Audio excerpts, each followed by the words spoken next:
Vamos embora. Me lembrei daquelas duas mulheres. Está me ouvindo? Não está me ouvindo? Está me ouvindo? Vamos começar, então. Eu queria começar, então, me apresentando. Né? Eu sou Fernanda, sou mãe atípica, mas, para além da maternidade atípica, eu também sou formada em físio, em educação física, na área do movimento. Também tenho mestrado na área do movimento e doutorado e pós-doc na área de educação, comunicação e tecnologia. Mas hoje aqui eu estou representando as mães atípicas nesse perfil, né, que eu criei para trazer, para ensinar as mães a terem uma jornada mais leve e se reconectarem consigo mesmas. Então, hoje, a nossa especialista do dia é a doutora Clarice Pires Pacheco. A doutora Clarice, ela é pediatra, tem uma larga experiência de muitos anos, é mestre em epidemiologia pela USP e coach familiar sistêmica internacional ou internacional sistêmica. Me perdoe a falha aí se eu estiver invertendo a ordem das coisas, mas enfim. Ela vai falar hoje para a gente sobre como famílias atípicas comuns podem gerar filhos atípicos extraordinários. Esse é o tema da nossa live de hoje e a doutora Clarice vai conduzir isso com toda a maestria. Antes de começar, a doutora quer dar algumas palavras? Antes de começar o nosso assunto aqui, quer falar alguma coisa? Senão, a gente já começa aqui com as perguntas. Não, eu quero agradecer esse convite. É um convite que me honra, porque é muito importante, né? E prazeroso poder contribuir com essa ferramenta incrível e tremenda que é o Jornada Levemente Atípica, e eu espero que até o fim dessa transmissão eu possa ter contribuído com algo do meu conhecimento para fundamentar ainda mais essa jornada, né? E que ela seja realmente levemente atípica. É isso que queremos. Então, vamos começar. Doutora Clarice, a gente sabe que as coisas vêm mudando ao longo dos tempos em relação a como as famílias atípicas, né, aquelas que têm filhos atípicos, isso vem mudando ao longo dos tempos e conforme as orientações que eram dadas, inclusive pela parte médica. E eu queria saber da doutora qual era a orientação antigamente que os pais recebiam, né, sobre a questão dos filhos atípicos. Como é que era isso na parte médica? Dada a sua larga experiência, eu queria que você trouxesse para a gente esses entendimentos sobre como era isso no passado. Então, Fernanda, é uma pergunta que tem uma resposta dolorosa, não é? Uma resposta, eu não digo vergonhosa, porque todas as ações que nós tivemos e tudo que nós produzimos em termos da condução de uma criança atípica, ela foi fundamentada não numa maldade, mas num desconhecimento das coisas, né? Então, a ignorância sobre muitas coisas nos levou a tomar decisões. E, por certo, aproveitando levemente atípico, eu gostaria de pedir perdão a tantas famílias que receberam de forma incorreta a notícia de que seus filhos eram portadores de alguma dificuldade, né? Mas foi uma época do obscurantismo, né? Foi uma época que não se conhecia muito a gênese de algumas doenças, né? E também como elas se manifestavam ao longo do tempo, e sabia-se muito pouco também como apresentar propostas de condução dessas doenças, e não digo doenças, muitas eram situações, né? Então, o que acontecia é que quando não se tinha um ultrassom para ver, não se sabia muito sobre uma gestação na época, há uns 40 anos atrás. Então, o que se tinha era a expectativa. Não se sabia o que esperar de uma gestação. Então, quando a mulher engravidava, não se sabia como tinha sido a gênese, não sabia como a criança tinha se mantido dentro da formação dela no útero, e sabia também muito pouco sobre conduzir de maneira adequada a um parto para que a criança também não viesse a sofrer qualquer alteração na saída. O que nós tínhamos na época era uma expectativa.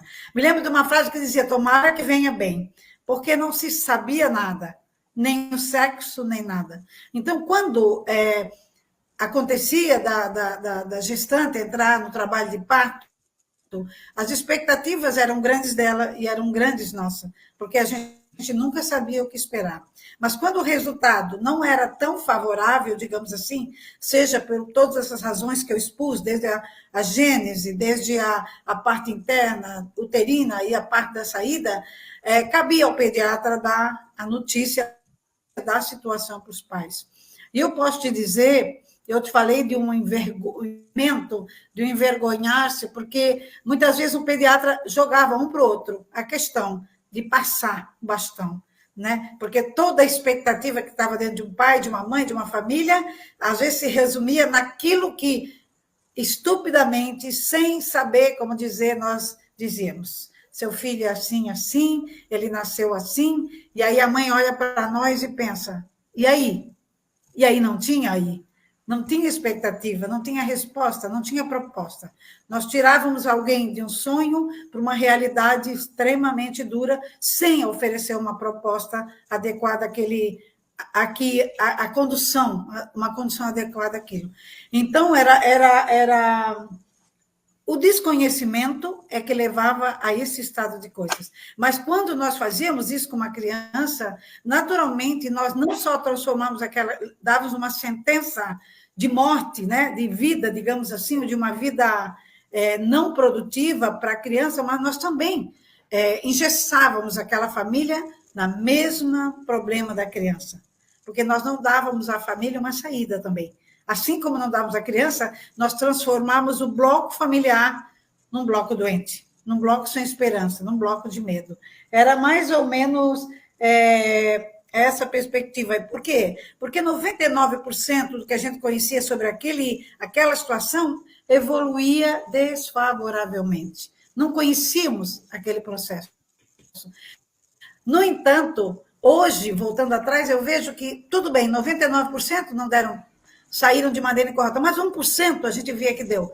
Talvez a gente devesse ter ido no 1% e visto o que estava sendo feito naquele 1% que impedia o desfecho negativo das situações. Então, a situação no passado era mais ou menos essa. Era uma caixa preta, era uma coisa escura do desconhecimento.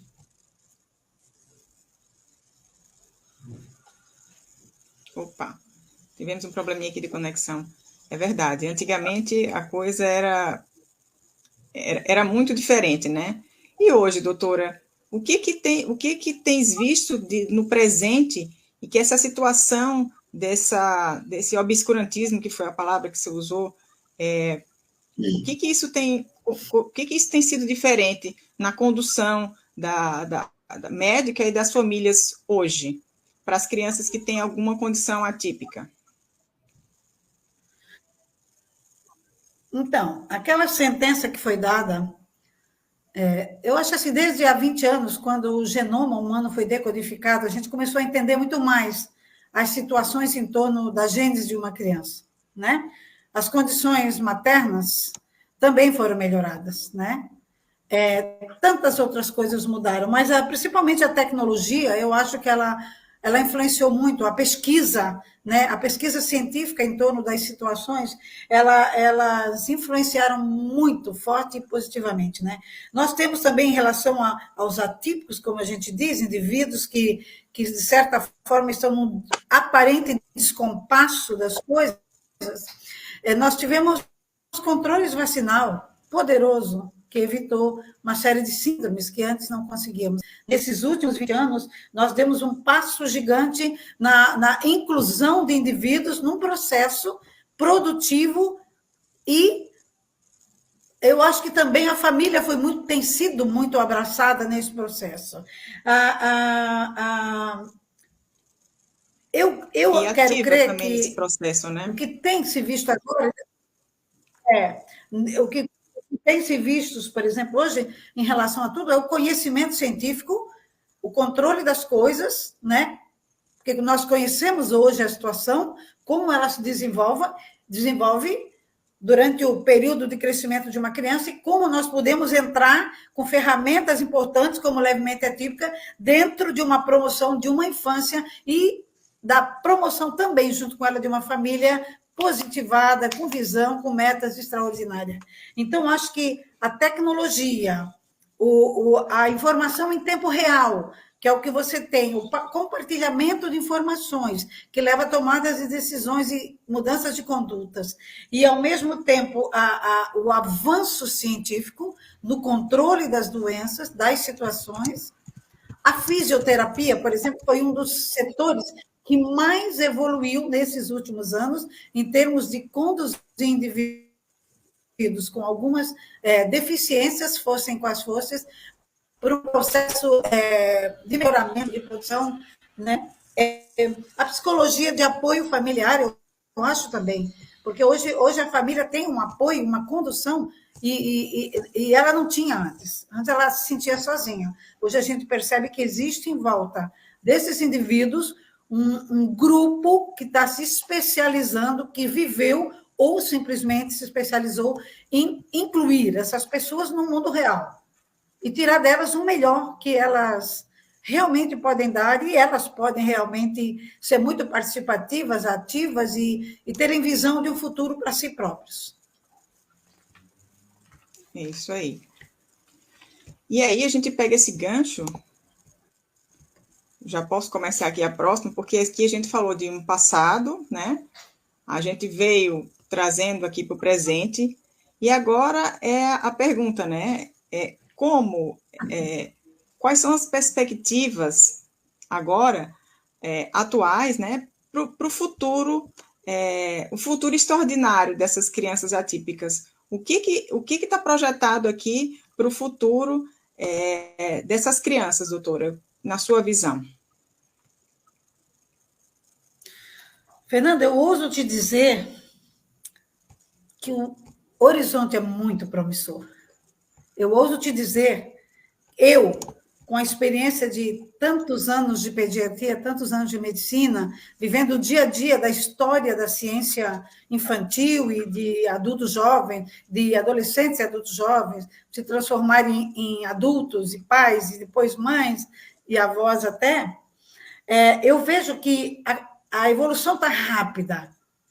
Ela tem uma urgência de acontecer, porque as pessoas se envolveram, as pessoas estão produzindo ferramentas de controle, não só de controle da situação, mas da evolução da situação, e trazendo essa inclusão, não como uma forma de que o indivíduo seja produtivo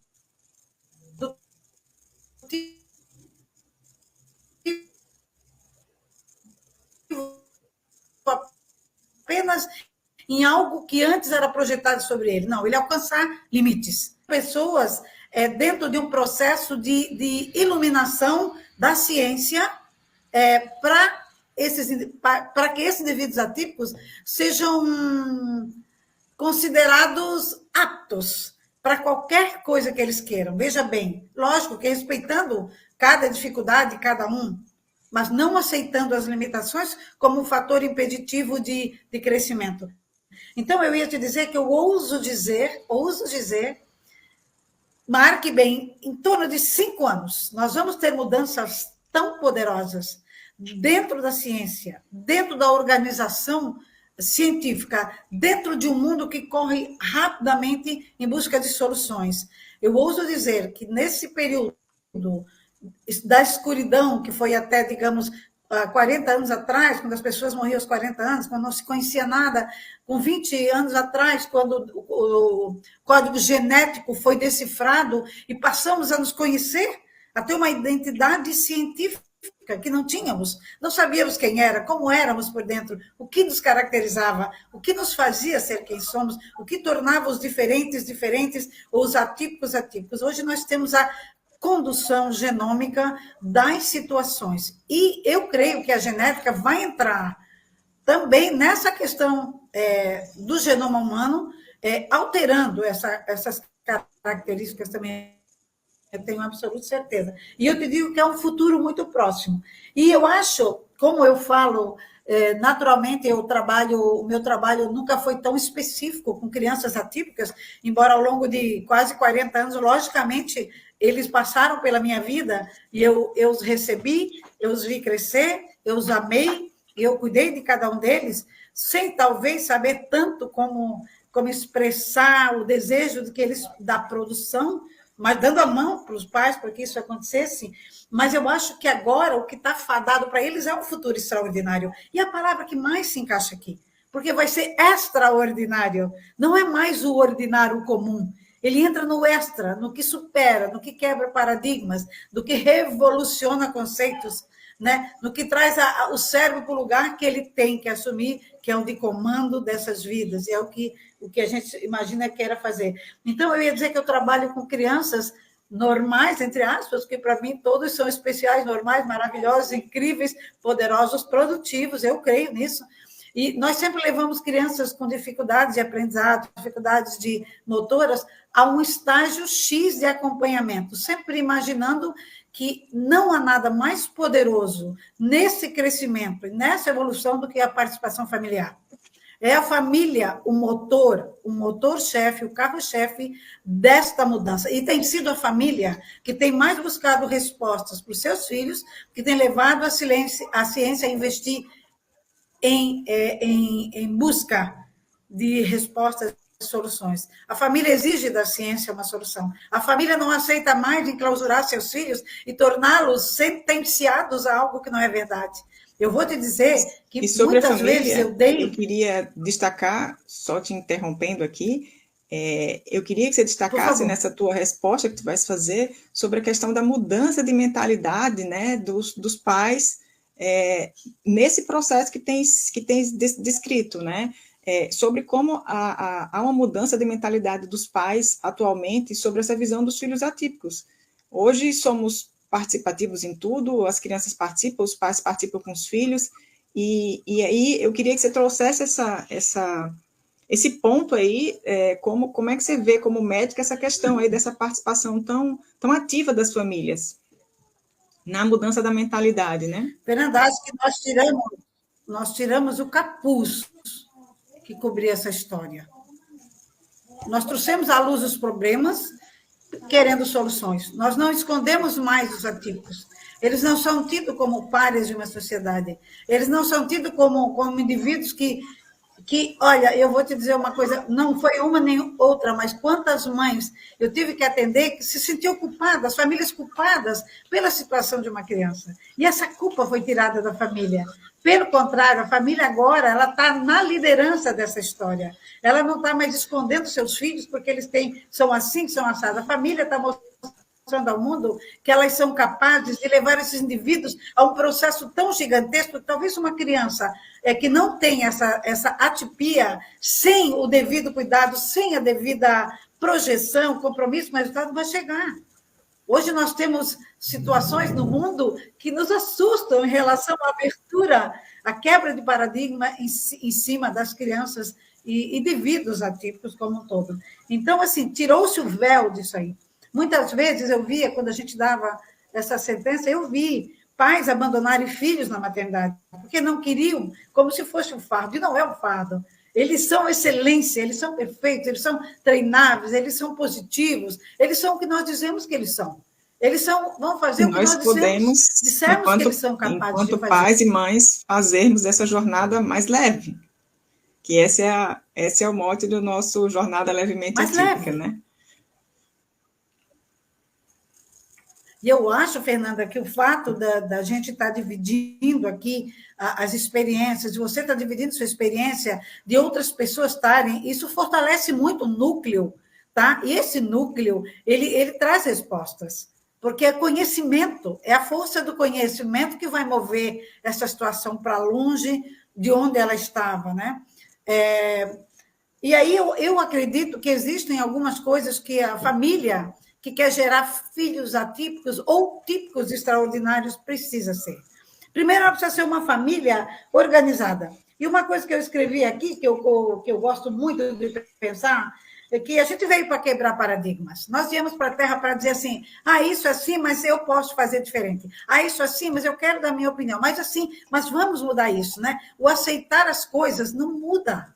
Não estabelece nenhuma inspiração, nenhum padrão para o futuro. Então, quando a gente quebra os paradigmas do que foi dito, como a sentença que eu dei a tantas crianças, hoje eu gostaria de não dar, de ter quebrado aquelas sentenças e ter dito, você é capaz, mãe, pega isso, faz isso. Mas hoje eu faço, porque hoje a ciência me deu o conhecimento, tirou dos meus olhos a cegueira em que eu via situações e mostrou que através dela e através de família, da família, e de um grupo agregado, que são psicoterapeutas, psicólogos, nós conseguimos trabalhar com um indivíduo desse nível. Eu escrevi assim, eu chego onde eu quiser chegar, eu vou onde eu quiser ir. Eu acho que é isso que os pais têm que dizer, amor, onde eu vou, mãe? Você vai onde você quiser chegar.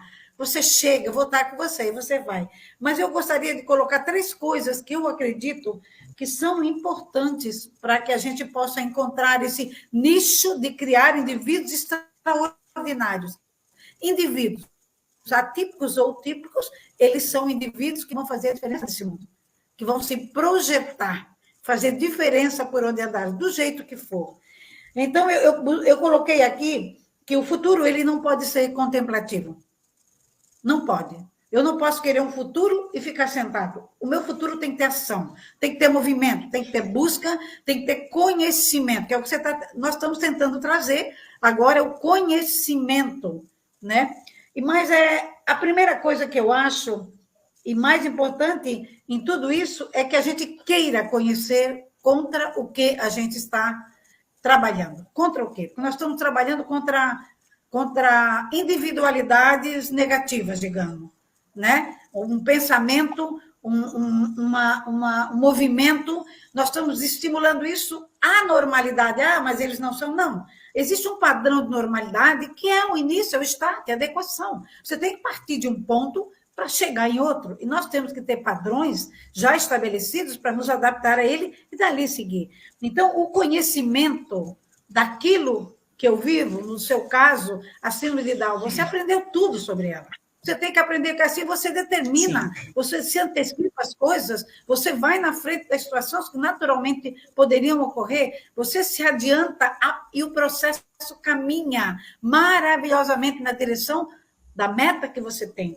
A segunda coisa que eu acho que é super importante quando uma criança atípica chega em uma família, é que essa família não perca a sua identidade como família. Porque é muito comum você deixar que uma criança se desestruture toda uma família já construída ou recém-construída. E, na verdade, a identidade familiar em torno dela precisa ser muito mais fechada.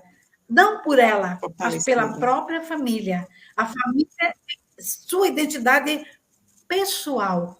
A mãe é a mãe, ela tem suas metas, ela gosta disso, ela gosta daquilo, ela tem que continuar criando para ela mesma situações de que ela se fortaleça como ser humano. O pai é o pai, ele tem coisas que ele gosta de fazer, que ele faz. Ele não pode abrir mão de tudo por um filho. Não, ele é um filho, ele vai ser levado com maior amor, com tudo que for possível, mas os indivíduos não podem se perder a identidade pessoal, porque perdendo a identidade pessoal, a família se desestrutura. Então, nessa busca da identidade, da busca das metas, da ampliação de visão, essa criança é levada a isso. Ela começa a ter a visão familiar para ela também.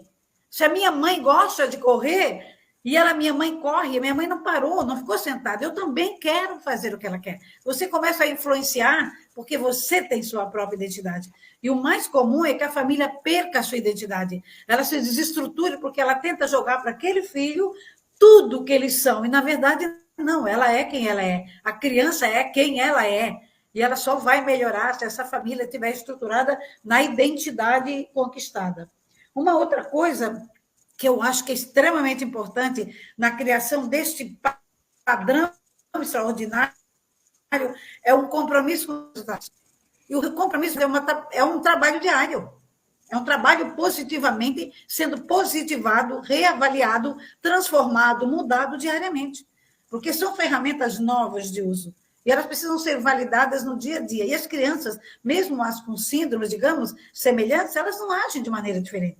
elas são diferentes. Então, as ferramentas que vão ser usadas para a geração desses indivíduos potencialmente vencedores, elas são adaptadas a cada um, de maneira subjetiva. E aí a família entra, porque a família é observadora. A família é quem está vendo o processo acontecer. E ela pode dizer, isso não deu certo, isso vai dar certo. Como é que eu faço isso? Como é que a minha casa funciona em termos de criar um alojamento de atleta, digamos assim, entre aspas, para esse indivíduo que chegou?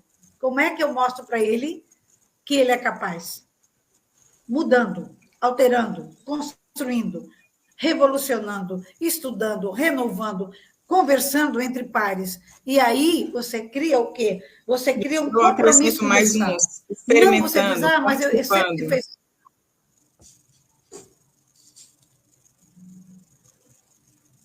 Eu só ia inserir mais algumas. Pode falar. Eu só ia inserir mais algumas, porque eu acho muito bacana isso que você falou sobre essa parte dos familiares, dessa questão, mais uma vez, de trazê-lo para deixar realmente a família muito ativa nesse processo. Então, experimentar com o filho, participar, interagir junto, porque isso é que vai dar essa unidade da identidade familiar, né, que você está falando aí há pouco, né? Isso é muito importante trazer e deixar muito ressaltado aqui sobre as famílias que têm os filhos atípicos. Essa inserção da criança no contexto familiar de normalidade faz com que ela se sinta assim. Ela não é uma coitadinha, ela é um ser humano com as suas incapacidades, deficiências, mas ela é um ser humano que vive numa sociedade. Então, ela precisa viver a normalidade dos dias. Os dias de todo mundo, ela vive a normalidade dos dias. E isso faz com que ela seja um indivíduo inteiro. Com tudo que ela tem, ela é um indivíduo inteiro, ela pertence, ela tem pertencimento, ela sabe quem ela é, ela sabe quem a ama, ela sabe quem a cuida, ela sabe que ela pode chegar, porque alguém constantemente diz o quanto ela é capaz. Mas essa identidade dela, ela passa pela identidade familiar construída. E aí, Fernanda, eu penso assim, essa ação continuada com os resultados, com a melhoria, qualificação dos resultados, ela é continuada. Você vai precisar, todo o tempo, reavaliar as situações e criar novas perspectivas. Eu acho que a família tem que ter visão, tem que ter metas. E tem que estar muito atenta à criança. Das mesmas coisas que eu digo para que sejam feitas as crianças sem atipias, eu também digo aos pais que têm crianças com atipias. A questão da proteção, a questão da família, a questão dos avós, a questão do aprimoramento do amor entre pessoas afins que lidam com aquela criança. Quando eu lido com acidentes na infância, as mesmas coisas são ditas, o mesmo processo ela passa, com um pouco mais de cuidados, porque ela tem algumas coisas que nós atentamos mais, mas a normalidade do dormir, a disciplina que ela precisa ter, a organização que ela precisa aprender, o chamar a atenção, a busca para que ela seja tida como alguém dentro da sua família normal, faz com que ela se sinta, ela introjete essa normalidade e vai reagir de maneira muito positiva, porque ninguém disse que ela não podia. Ela reage às situações de maneira positiva, porque todos na sua casa não a veem como alguém diferente ou alguém incapacitado, mas como alguém que faz parte de um grupo e, como tal, é muito importante. Então, eu acho que as coisas que criamos para as crianças não típicas, em termos genéricos, elas também devem ser aplicadas às crianças típicas. Contudo, na criança típica, nós temos particularidades que precisam ser trabalhadas, conduzidas e estudadas. E eu acho assim que é uma família com visão, Fernanda. Qual é a visão? Quando o teu filho nasce, você tem uma visão para ele. Depois ele desenvolve a própria visão e você vai atrás de levá-lo, de empurrá-lo para que aquilo que ele é, para que aquele talento que ele trouxe com ele seja levantado até onde você puder levar ele e ele puder caminhar sozinho. A criança típica é a mesma coisa. Ela vem com talentos, Fernanda. Ela vem com inúmeros talentos dentro dela. Eles podem não ser tão facilmente descobertos, mas, com certeza, você prestar atenção, eles vão surpreender. Pode falar. Isso aí.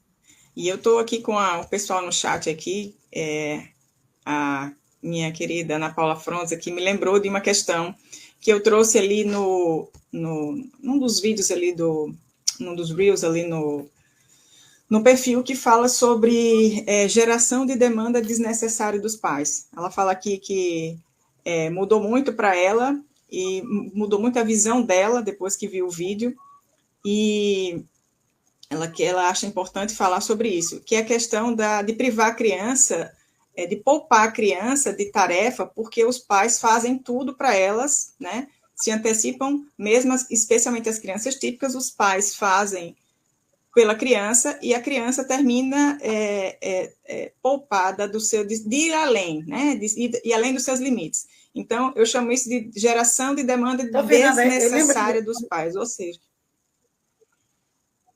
Pode falar. A gente basicamente falou sobre isso nesse contexto, por exemplo, há um sentimento de culpa e de vergonha. Quando você tem alguém que aparentemente não é tão perfeito, há uma culpa dentro da família, como se uma espécie de frustração, como se a família fosse responsável pela geração desse indivíduo atípico. Da mesma forma, existe, num determinado momento, uma vergonha de que você estava esperando que vem com coisinhas, e vem um indivíduo que tem algumas deficiências pessoais, né? E características diferentes da grande maioria. Então, quando os pais recebem essa notícia, há dentro deles uma necessidade muito grande de proteção.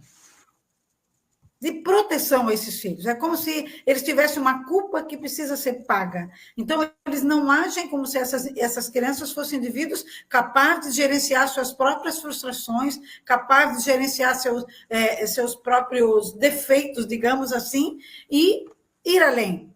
Elas fazem por eles. E, com isso, essa antecipação cansa. Porque você tem que conduzir a sua vida e conduzir a vida de uma outra pessoa que tem que ser treinada para assumir sua própria característica e existência. Quando eu falei da resgate da identidade familiar, eu quis dizer exatamente isso. Cada um, dentro de uma família, é um indivíduo em si mesmo.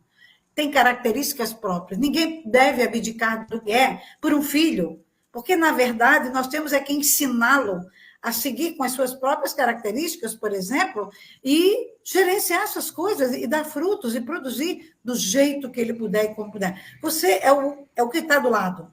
Muitas vezes você não deve absolutamente fazer por ele. Você vai ensiná-lo, como você ensina qualquer criança normal.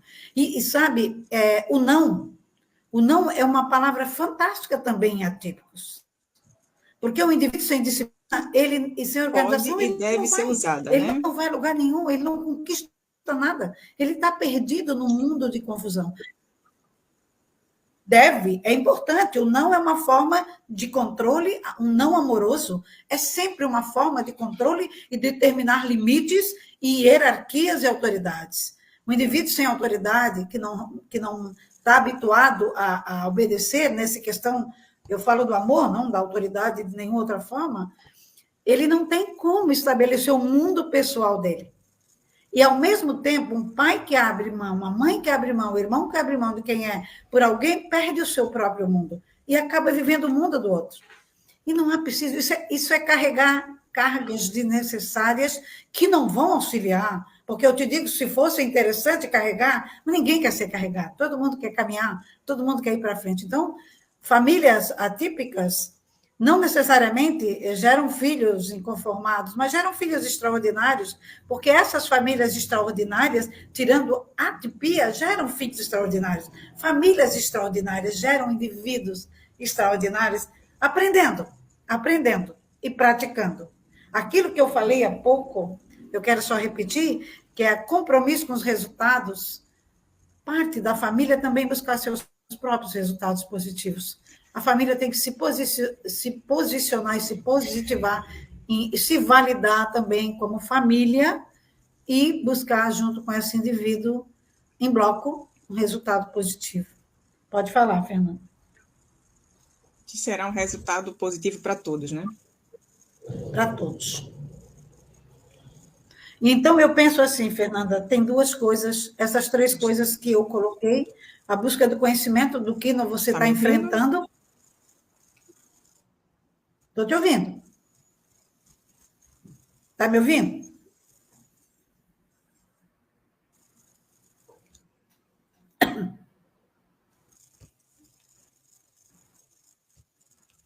Então, a situação de uma criança típica, Opa, eu ela acho que não deve ser tida tivemos um de uma probleminha maneira técnico tão, aqui. assim, não é isso, entre o que se leva uma criança. A doutora Clarice está... Teve um delay, né? É um delay? Foi? com mais... Está me ouvindo?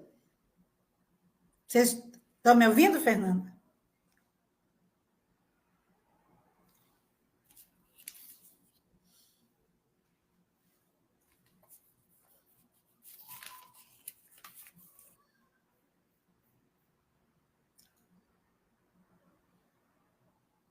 Será que foi a internet? Pronto. Problemas técnicos e coisas que acontecem ao vivo. Vamos lá. Está me ouvindo? Estou te ouvindo bem. Vamos lá. Você está me ouvindo, Fernanda? Vamos Agora lá. sim, agora vamos lá. Não, eu queria, não sei, queres colocar alguma coisa nesse aspecto da tua vivência, do teu aprendizado? Porque eu acho que o teu foi um aprendizado também a longo prazo, digamos assim, né? O meu aprendizado é aquele Curto, médio e aprendizado longo. visceral, né? Eu vejo hoje que há uma participação familiar muito, muito grande, muito ativa. Os pais têm assumido uma postura muito ativa com relação aos seus filhos, não tem permitido, tem criado estratégias para que as coisas possam caminhar juntas.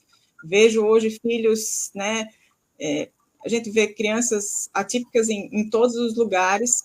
As crianças de hoje, elas já têm uma visão diferente sobre os amigos atípicos, enfim, eu digo pela situação da Liz, ela é incluída na escola como, a Liz é minha filha, né, ela tem síndrome de Down, é cadeirante, e ela tem, assim, uma participação em festa de junina, ela dança junto com a cadeira dela, ela é convidada para a festa de aniversário, e a gente faz interação com pais que também têm filhos atípicos, mas também os pais dos amigos que não têm qualquer questão, né? Então, essa participação, essa mentalidade dos pais com relação a isso, eu acho que é uma coisa muito importante, no sentido de criar filhos extraordinários, né? Eu acho a minha filha extraordinária, claro, mas todo mundo acha, né? Eu acho meu outro filho também extraordinário, toda mãe fala isso, né? Mas eu trago, da minha experiência, eu trago a Liz com uma posição que ela tem muita proatividade na vida dela, que ela tenha muito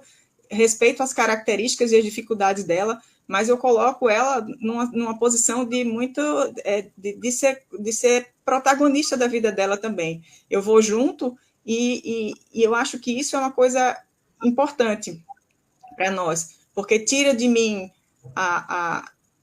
não, eu levo com ela, meu dia a dia é muito intenso com ela, né? Então, imagina que numa cadeirante eu faço todos os manejos, faço tudo. Mas isso deixa com que a nossa convivência seja uma convivência leve, agradável, saudável, e que torne os nossos dias, assim, ela tem a individualidade dela, eu tenho a minha, e nós temos um caminho juntas. Eu acho que é mais ou menos isso o que eu tenho da experiência da Liz aqui para contribuir. Eu queria dizer Eu que acho, já... Fernanda, que quando você... Pode falar. Eu acho que a gente tem uma criança, ela aprende o que se ensina. Então, se você diz a uma criança que ela é capaz, ela vai ser exatamente.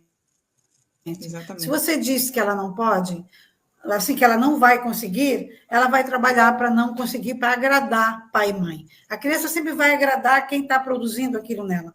Por amor, por respeito, por medo, ela vai produzir o que é dito que ela deve fazer. Você não vai conseguir. Eu não vou conseguir, porque senão a minha mãe, que eu amo, vai ficar triste. Você não é nada, eu não vou ser nada. Então, quando você diz a uma criança que ela é, e você olha para ela dizendo, isso, a mamãe é tão feliz porque você é, papai é feliz porque você é, ela é naturalmente feliz porque ela pertence a esse grupo. Eu sei que a gente não tem muito tempo, então eu queria só falar que algumas coisas fundamentais. A Eu primeira tenho é o só amor. duas perguntinhas Você tem aqui que que as amar. pessoas colocaram aqui no chat, depois deixa um Pode tempinho para perguntar, a pode gente falar. colocar isso aqui. Não, me pediram aqui para colocar Vamos qual foi falar. a chave de mudança para mim, né, para voltar a olhar para mim mesma. Que ela fala aqui que ela, como mãe, se perdeu muito tempo na jornada. Eu acho que isso acontece Pode falar. muito, a gente erra muito. Talvez seja acho que é uma pergunta para mim, né? Ela perguntou aqui como é que foi a mudança de chave, minha mudança de chave em relação a isso tudo. Eu, como muitas mães, passei muito tempo errando mesmo. Errando, que eu digo, é indo por procurando coisas sem, né? A gente vai por tentativa e erro, e até chegar numa linha de raciocínio, né?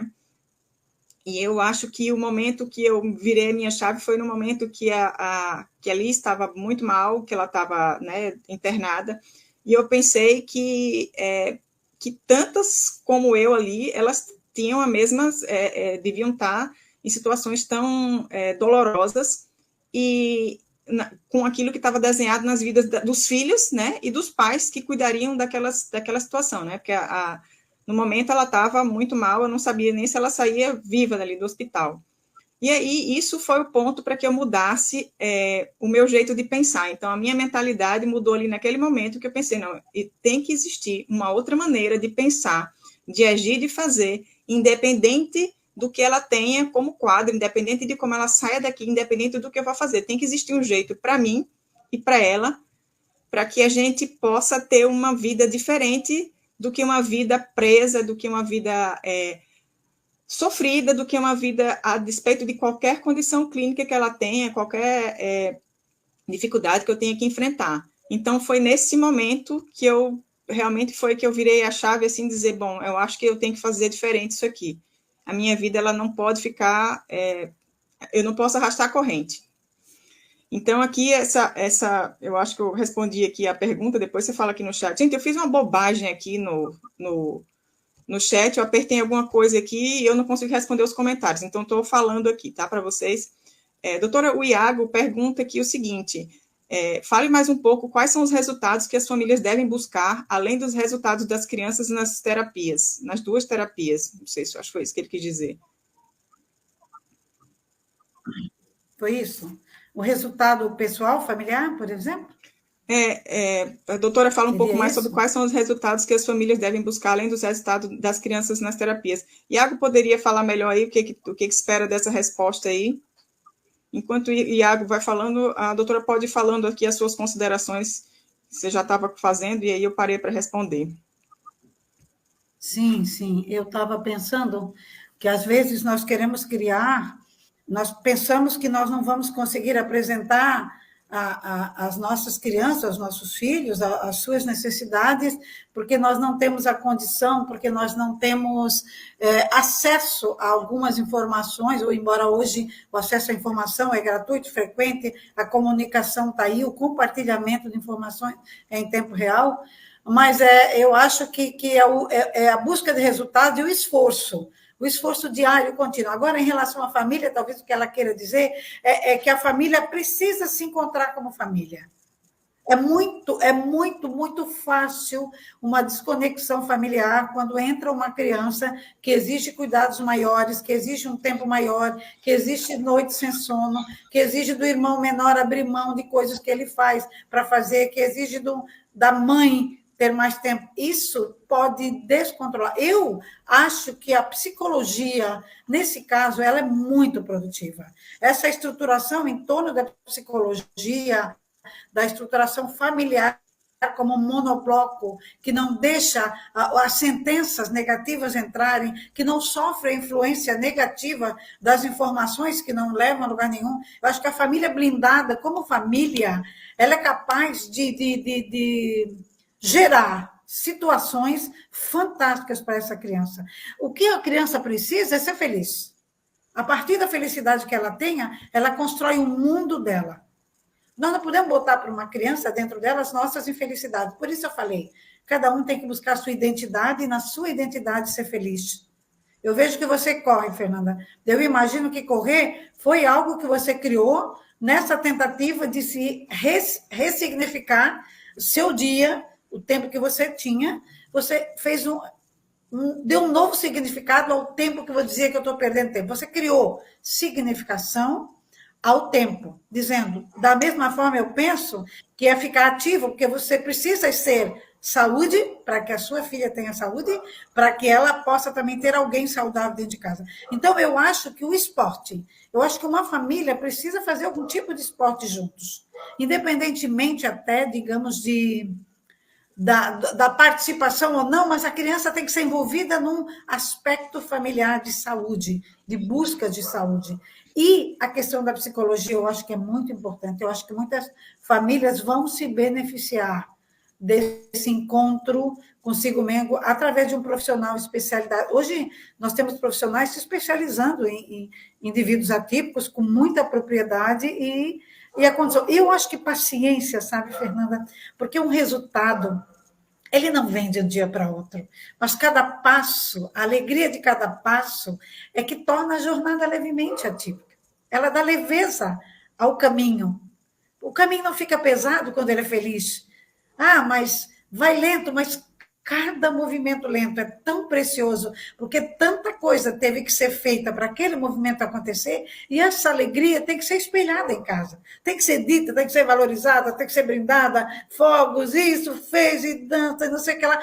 A criança ama este momento, porque ela conseguiu fazer coisas que todos fazem, e ela também faz. Então, uma família precisa ser feliz, precisa se amar. Família, se tem problema em casa, precisa se perdoar. Você não gerou ninguém, você gerou um indivíduo maravilhoso, incrível. Você tem que dizer isso para ela: você é tremenda, você é poderoso, você é maravilhoso, você é incrível, você é algo maior presente desse planeta. E esse indivíduozinho vai ser o indivíduo mais feliz. Eu vou te dizer, como mãe, como avó, se você me perguntar o que é que eu quero que ele seja, eu quero que eles sejam muito, muito, muito felizes. E aí eu queria contar uma história felizes, simplesmente porque são felizes, porque são amados. E o amor supera todas as dificuldades que você possa imaginar. O amor investido, não o amor falado, o amor que é ação, o amor que tem meta, o amor que disciplina. O amor que diz, você pode superar isso. Como é que a gente pode fazer direito isso? Errou? Vamos sentar. Como é que a gente pode melhorar essa situação? Essa condução inteligente faz o indivíduo também ter uma tomada de conduta inteligente. Ainda que ele pareça não entender que existem os atípicos assim, mas ele sabe que existe uma força que ele entende, que é a preocupação, o amor. E aí, Fernanda, para terminar aqui, depois nós podemos passar as perguntas, eu gostaria de lembrar de um caso que eu tive, ele era um pedreiro, e ele teve uma criança que, durante o processo de expulsão no parto, ela fez uma paralisia cerebral por falta de oxigênio. Então, ela estava numa cadeira de rodas, mas foi dito que ela fisioterapia ajudar. Só que ele não tinha condições. Então, você pode criar as ferramentas. Eu acho a coisa mais linda quando você inventa para fazer a coisa acontecer. Você se move, você a roda, você criou a roda que gira as coisas. E eu me lembro que ele chegou e disse que vamos fazer. Então, a mãe abandonou a criança, ficou o pai e a avó. Então, ele era um pedreiro, a avó ficou. E ele criou um processo de fisioterapia com roldanas, e a avó fazia aquilo com a criança todo dia. E, pasme, aquela criança caminhou. Porque alguém criou do que ele tinha, ele criou do que ele tinha teve a responsabilidade de criar uma resposta para aquele problema. O que você acha disso, Fernanda? Desse aspecto. Eu acho isso fantástico, fantástico. Acho que é um se mover e não se conformar com você buscar além, você ir atrás de mais, você envolver a criança, você trazê-la para junto. Eu acho fantástico essa situação, como tantas outras. Hoje eu respondi, ontem eu estava no médico e ele me perguntou sobre o quadro clínico da Liz, e eu disse que ela não caminha. Aí automaticamente eu me corrigi. Não, ela caminha com andador, ela não caminha sozinha. Então, assim, a gente não se... eu acho minha filha, né, os avanços que ela tem, eu acho fantásticos, mas assim, a gente vai atrás de mais, a gente vai buscar ir além. Eu acho fantástico essa história aí que você trouxe, foi sensacional.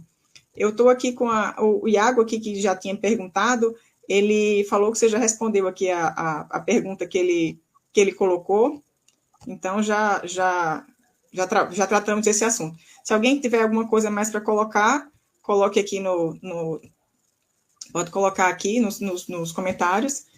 E não sei se a doutora quer falar mais alguma coisa, eu queria só lembrar que essa aqui é uma live de aquecimento para a nossa aula que vai ser na próxima quinta-feira, né? Amanhã, vulgo depois de amanhã, dia 22, às 19 horas, que daí eu vou falar bastante sobre o desvendando a jornada levemente atípica. Como eu falei, eu fiz uma bobagem aqui que eu não estou conseguindo digitar no chat, mas o endereço está lá na bio do Instagram, é só clicar, se inscreve lá, que aí a gente vai estar falando aqui sobre as questões da jornada, mais especificamente. Hoje a doutora deu um olhar mais médico também sobre essa mesma situação, mas eu espero vocês lá, quinta-feira, às 19 horas, clica lá no link da bio, se inscreve, e aí a gente vai conversar sobre desvendando a jornada levemente atípica, né? Que aí é uma jornada que eu trago, a jornada das mães. Os pais também podem entrar, sintam-se à vontade, mas é um assunto mais para mães, né? Pais, tios, tias, avós, enfim, todo mundo pode entrar e participar. E aí, doutora, vamos para as suas considerações finais aí, se quiser falar mais alguma coisa, deixar algum recado para os pais sobre essa questão dos filhos atípicos e extraordinários, fique à vontade. Se quiser finalizar, quer deixar mais algum recado para os pais, uma frase, sei que você gosta muito de frases, quer deixar alguma frase, quer deixar alguma palavra, para a gente já... E se alguém tiver algum comentário aqui no Instagram, já pode deixar aqui. Eu, de antemão, agradeço assim, enormemente as pessoas que dedicaram seu tempo aqui e curtiram o que a gente está falando e participaram. Isso, para a gente, é muito, muito importante, principalmente porque coloca o assunto também, né, trazendo o assunto e a informação para muita gente. Eu sei que eu represento muitas pessoas aqui, né, muitas mães atípicas, trazendo esse tipo de conteúdo, e acho que muitas das pessoas daqui são, né, que estão nesse chat, eu não sei se tem bastante mãe atípica, mas eu estou vendo outros que não são.